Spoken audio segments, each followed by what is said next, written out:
আসসালামু আলাইকুম সম্মানিত দর্শক, নীল নদের তীরে দাঁড়িয়ে থাকা এই বিশাল পাথরের পাহাড়গুলো আজ থেকে হাজার হাজার বছর ধরে মানুষকে অবাক করে আসছে।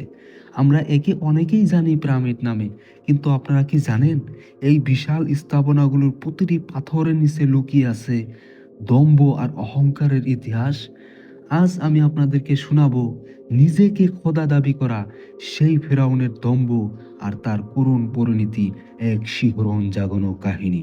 গবেষকরা আজও অবাক হন, সেই যুগে যখন কোনো আধুনিক ক্রেন বা মেশিন ছিল না, তখন কিভাবে কয়েক টন ওজনের এই বিশাল পাথরগুলো কয়েকশো ফুট উপরে তোলা হয়েছিল।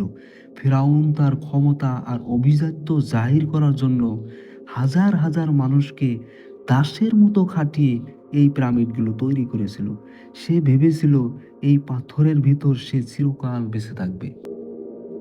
কিন্তু মহান আল্লাহ তাআলার পরিকল্পনার সামনে মানুষের তৈরি এই পাথরগুলো যে কত অসহায় তা খুব শীঘ্রই পৃথিবী দেখতে পেয়েছিল। ফেরাউনের জুলুম যখন আকাশচম্বী হলো, তখন সে আল্লাহর নবী মুসা আলাইসাল্লাম এবং তার অনুসারীদের উপর আক্রমণ করতে নীল নদীর তীরে পৌঁছালো। নিজেকে ঈশ্বর দাবি করা সেই দাম্ভিক শাসক জানতো না যে নীল নদীর পানি তার কবর হবে।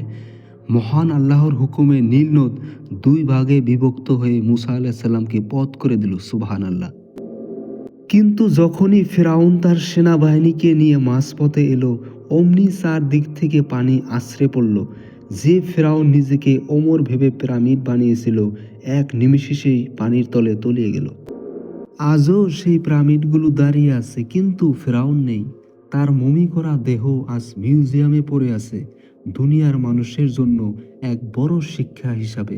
প্রিয় দর্শক, ক্ষমতা আর অভিজাত্য এই পৃথিবীর বুকে কোনোটাই থাকে না, থেকে যায় শুধু আমাদের কর্ম। আজকের এই ভিডিওটি আপনার কাছে কেমন লেগেছে এবং ফেরাউনের এই ইতিহাস থেকে আপনি কি শিখলেন তা অবশ্যই কমেন্ট করে জানাবেন। ভিডিওটি ভালো লাগলে অন্যকে দেখার সুযোগ করে দেবেন।